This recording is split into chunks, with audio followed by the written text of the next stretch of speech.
Bonjour à toutes et à tous et bienvenue sur la chaîne Easy Prono pour parler aujourd'hui de Ligue 1, de grosses news que vous avez devant vos yeux actuellement et de flashbacks, dont les flashbacks ce sont des informations qui sont apparues il y a quelques jours et qui reviennent au goût du jour. On part tout de suite donc avec la big news qui concerne Leonardo Bonucci et Chelsea. On nous dit donc ce matin que Chelsea va retenter sa chance avec Leonardo Bonucci, le malheureux finaliste de la Ligue des Champions 2017. C'est un très grand défenseur, voilà, qui fait partie des meilleurs défenseurs du monde avec Chiellini, Sergio Ramos et toute la clique. Donc selon The Sun, Chelsea est prêt à mettre 55 millions d'euros sur la table pour faire plier la Juventus de Turin et à offrir un salaire annuel de 5,5 millions d'euros à l'international italien. Un montant toutefois très très étonnant car actuellement le joueur de 30 ans touche 9,2 millions d'euros bruts par an. Il y a visiblement quelque chose qui cloche quelque part comme nous signale l'article. Mais le facteur X pourrait être Antonio Conte, l'entraîneur italien, entraîneur de Chelsea qui le voudrait absolument pour renforcer sa défense centrale. Mais comme le dit l'article, Bonucci est pas bête, il ne va pas diviser son salaire par deux. Mais c'est vrai que l'offre de 55 millions d'euros me semble également un petit peu faible, même si le joueur a 30 ans, ça reste un défenseur extrêmement performant et avec une cote extraordinaire pour cette Juventus.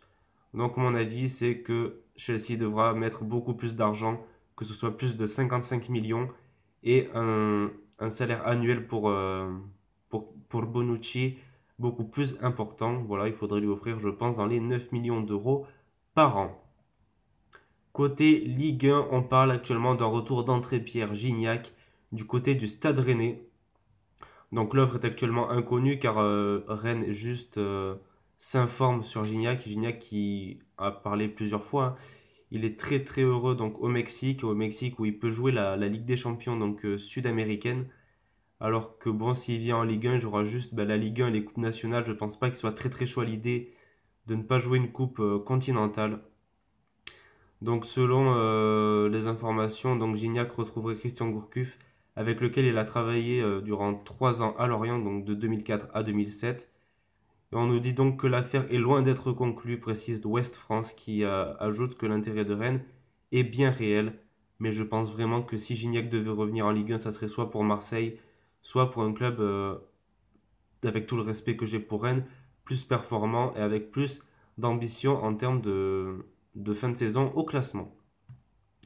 Toujours en Ligue 1, c'est Jérémy Mathieu, le joueur de 33 ans, le Barcelonais donc qui avait joué 89 matchs donc sur ces 4 dernières années, où il avait marqué 4 petits buts, dont un cette saison. Donc le Barça voudrait s'en débarrasser car bon, il ne l'utilise plus trop et voudrait un chèque de 3 millions d'euros. Donc voilà, c'est pas un problème pour l'Olympique de Marseille, donc qui aurait un budget aux alentours de 100 millions d'euros.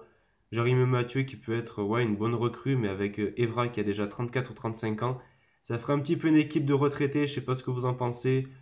Mais bon, quoi qu'il en soit, ça peut être une bonne recrue, lui qui peut jouer à gauche comme au centre. Et avec l'expérience qu'on connaît, donc lui qui a eu donc 5 sélections en équipe de France, il peut très bien apporter un petit plus à cette Olympique de Marseille version Champions Project. Après le défenseur droit Ricardo Pereira dont j'ai parlé hier, un défenseur gauche pour faire la doublure à Kurzawa et donc d'actualité ce matin, il s'agit de Jesus Gaya, donc l'actuel défenseur gauche donc du FC Valence donc en Espagne, qui serait pas l'idée de le laisser partir mais contre un chèque de 30 millions d'euros. À la base donc le Paris Saint-Germain était sur Ricardo Rodriguez sauf que le joueur de Wolfsburg est parti donc du côté de l'AC Milan.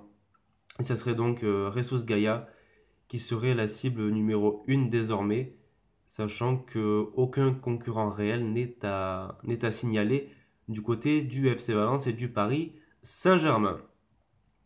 Je vous en ai parlé en début de vidéo, on va faire donc un petit flashback. Donc la rumeur c'est toujours la même, c'est Pierre-Emerick Aubameyang qui donc aurait un nouvel accord avec Dortmund.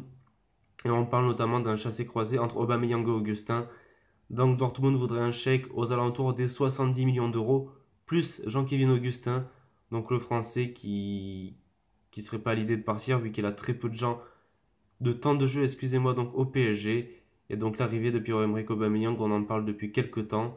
Savoir s'il sera compatible ou pas avec Cavani, est-ce qu'il jouera sur le côté droit de l'attaque, on ne sait pas. Mais toujours cette rumeur qui nous dit que Aubameyang serait donc au Paris Saint-Germain. Ça prend une nouvelle fois une nouvelle ampleur aujourd'hui. Et du côté de l'Olympique de Marseille, pareil, on en avait parlé il y a de cela quelques vidéos, c'est Valère Germain qui serait tout près de l'Olympique de Marseille. Tout serait pratiquement réglé. Donc il serait également une excellente recrue pour l'OM. Le joueur monégasque qui cette saison, malgré le fait qu'il soit souvent remplaçant, a été très performant et a marqué quelques petits buts. Donc voilà, c'était tout ce qu'il y avait ce matin comme nouvelle information. Je tenais, les gars, à vous remercier donc tout simplement pour la croissance de ma chaîne qui ne cesse de gagner en abonnés, votre participation dans les commentaires, vos likes et surtout les partages. J'ai vu que voilà, quelques personnes avaient fait quelques partages et ça me fait extrêmement plaisir. Voilà, que vous fassiez découvrir ma chaîne à d'autres personnes. C'était Easy Prono, je vous souhaite une bonne journée, une bonne soirée et à la prochaine.